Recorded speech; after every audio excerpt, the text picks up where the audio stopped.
लब पर नाते पाक का नगमा कल भी था और आज भी है, मेरे नबी से मेरा रिश्ता कल भी था और आज भी है। बतला दो तो दुश्मन भी को गैरत मुस्लिम जिंदा है। बिस्मिल्लाहिर्रहमानिर्रहीम।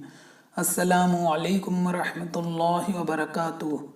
दोस्तों, आज हम आपको बताएंगे गुस्ल करने का सुन्नत तरीका। इंसान जब नापाक हो जाता है तो उस पर गुस्ल फ़र्ज हो जाता है।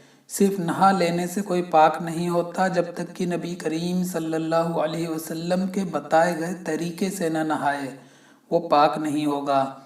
तो आज की वीडियो में हम आपको नहाने का वही सुन्नत तरीका बताएंगे जो हदीस से साबित है। वीडियो शुरू करने से पहले आपसे दिली गुजारिश है कि आप हमारे चैनल कशकोल इस्लाम को सब्सक्राइब करके हमें सपोर्ट करें, क्योंकि हमें आपकी सपोर्ट की ज़रूरत है। दोस्तों, पहले ये जानना ज़रूरी है कि गुस्ल कब फ़र्ज होता है। नंबर 1, अगर जागते में या सोते में मनी निकल जाए तो गुस्ल फ़र्ज हो जाता है। इसमें मर्द और औरत दोनों शामिल हैं। नंबर 2, सोहबत करने से गुस्ल फ़र्ज हो जाता है, चाहे मनी निकले या ना निकले। नंबर 3, हैज के ख़त्म होने पर औरतों पर गुस्ल फ़र्ज हो जाता है। हैज उस खून को कहते हैं जो औरतों को हर महीने आता है।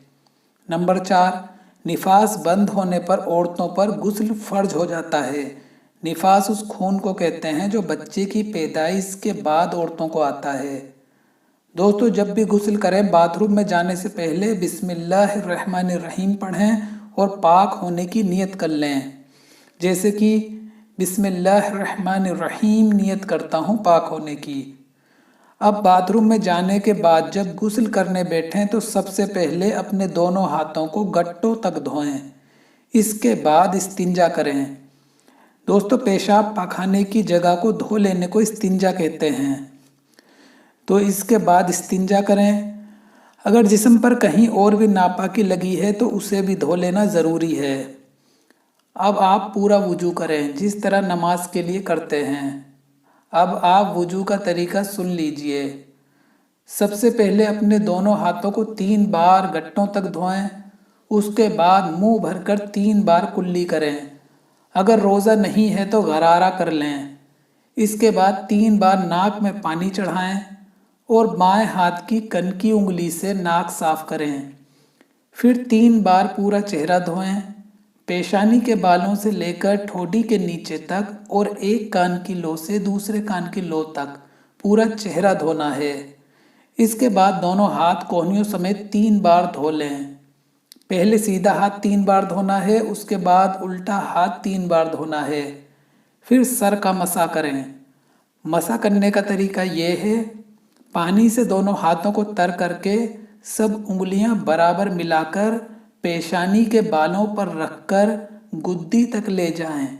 फिर गुद्दी से लेकर दोनों हाथों की हथेलियों को इस तरह सामने की तरफ वापस लाएं कि कानों से लेकर सर के बीच तक जो हिस्सा दाएं बाएं सूखा रह गया है उसका मसा होता चला जाए। उसके साथ ही कानों का मसा इस तरह करें कि कानों के दोनों सुराखों में शहादत की उंगलियां डालकर अंगूठों से कानों के पिछले हिस्से पर मसा करें। यहाँ मसा पूरा हो गया। अब 3 बार दोनों पैरों को गट्टों तक धो लें। पहले सीधा पैर 3 बार धोएं, इसके बाद उल्टा पैर 3 बार धोएं। यहाँ आपका वुजू पूरा हो गया।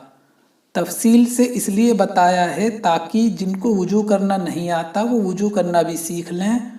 अब मैं अपनी बात फिर से रिपीट करता हूँ। जब आप बाथरूम में दाखिल हो गए, सबसे पहले दोनों हाथों को गट्टों तक धोया। इसके बाद इस्तिंजा किया। इसके बाद बताए गए तरीके से वुजू किया। इसके बाद सबसे पहले आप अपने सर पर पानी डालें, फिर दाएं कंधे पर, फिर बाएं कंधे पर पानी डालें। अब पूरे जिस्म को अच्छी तरह मलें। फिर सर पर पानी डालें, फिर दाएं कंधे पर, फिर बाएं कंधे पर पानी डालें।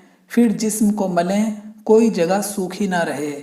फिर तीसरी दफ़ा सर पर पानी डालें, फिर दाएं कंधे पर, फिर बाएं कंधे पर पानी डालें। जिस्म का कोई भी हिस्सा बाल बराबर भी सूखा ना रह जाए, वरना गुस्ल नहीं होगा। इस बात का ख़ास ख्याल रखें। यहाँ आपका गुस्ल पूरा हो गया।